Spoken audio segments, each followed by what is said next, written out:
Hello, it is me. This is my TILP presentation on investigating characterization. So for the introduction, this was written to be at East Grand Rapids Middle School in a 7th grade English language arts class. So the demographics of this class, and this is 2 specific hours, not the entire school, is 90% of the students are white, while 4 are African American and 1 student is Asian. A lot of these students need special attention in the class. In our first hour, we have a special ed teacher who comes in to help because we have 4 students with 504s and 3 with IEPs. They have various learning impairments, and we have 2 students who are on the autism spectrum disorder. In our second hour, we have no special education teacher come in, but we do have 2 ADHD males. So just some more background. My TILP takes place at the end of our investigating characterization unit. This is a reading unit as well, and so the students have been working in pairs or groups in book clubs, and they have read at least 2 books by the same authors so far. Now they're going to be making Flipgrid videos to show what they've learned about these authors, and this can include biographical info, as well as how the authors use specific techniques or literary elements and what their goals in these stories are. So I chose this specific lesson because this is an adaptation of a real project that my students completed. East Grand Rapids uses Lucy Calkins' units of study in the middle school. So this is adapted from some of her lessons and what she planned, but I adapted it so that way it included more technology. So it wasn't only using technology for the summative assessment, but that the students were working on their tech skills throughout the entire thing and using it to transform some of the ideas. I expect that the students will really enjoy it and they'll like the use of more text or more technology. So these are some of the standards here. I'm not going to read over the slides, but you can read it through if you want while I talk. So the project aligns with many of the standards for 7th grades. It requires that students cite evidence to support the claims and what they're drawing from the text. The students also have to determine themes or main ideas, to define literary elements like symbols or metaphors, and discuss how authors use point of view to help develop the storyline or characters. So those are some standards that are set for 7th graders, and these are some requirements that the students will have to fulfill in their rubric for the video. There are some writing standards as well that also include writing claims, discussing alternative claims or ideas, and again, providing logical support or evidence for those claims. I chose 2 technology claims from the Michigan standards. So we have knowledge constructor as well as creative communicator. So the students have to be able to construct knowledge as well as show how they found that information and express it in a creative way. So these are some of the short steps that I took. Because I was adapting this lesson, I had the majority of my plan done, or at least in mind, before I chose the standards.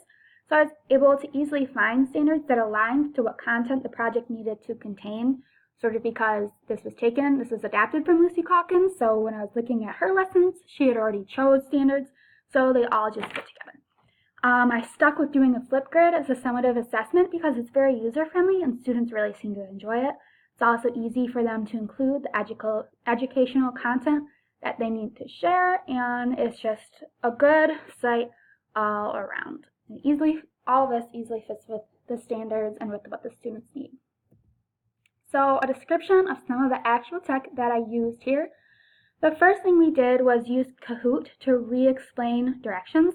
Often my students will ask the same question 3 times when they're not listening to my responses, or maybe my directions weren't clear enough in the beginning.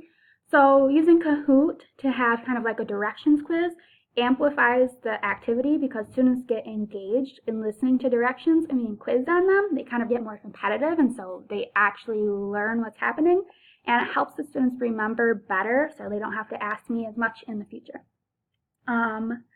We also had an activity where we practiced using Flipgrid by writing our claims. So the technology amplified this activity because students get a chance to practice recording and uploading to Flipgrid so that they have more experience when they have to do the real thing for their summative assessment. And this also allows me to check on who is on track or who may need more help writing their claims and more help with the actual content. So this lets me kind of see where they're at and what I need to do to support them. The next technology use is watching old flip grids or evaluating or quotation mark grading old projects. So my students use the rubric and they sort of act like a teacher. We watch previous videos from last year, and this transformed the experience because they get to see both good and bad examples of videos, but they decide for themselves what fulfills the rubric, what doesn't. These models help them to better understand expectations and see if they're on track or maybe if they need to make some adjustments. For the final, students will be completing their Flipgrid on their author or book club. They'll be filming videos using Flipgrid. So this is a transformative activity because it's not like a normal project or presentation, but they have the same amount of planning and chances so they can fix their recording if it doesn't go well the first time. Students are more comfortable doing it and they get a chance to be way more creative with it and just have a little more fun, and they still get to share their videos with the real audience. So what I learned from planning this TILP and also from doing a different version of it in class 2 months ago was that students really enjoy having agency. They like to have the opportunity to be creative, to choose their own books, to choose what content they want to include, to choose what they want their video to be like or be about, and to be able to choose their own partners. So there were some guidelines for them, but they had a lot more agency than they normally have, and they really enjoyed that. For this project, you also have to emphasize the planning. Students are very excited and they want to jump in to record, but you have to make sure you slow down and that they have a full script and everything included in it before they begin recording, or else they might not do as well as they could without it.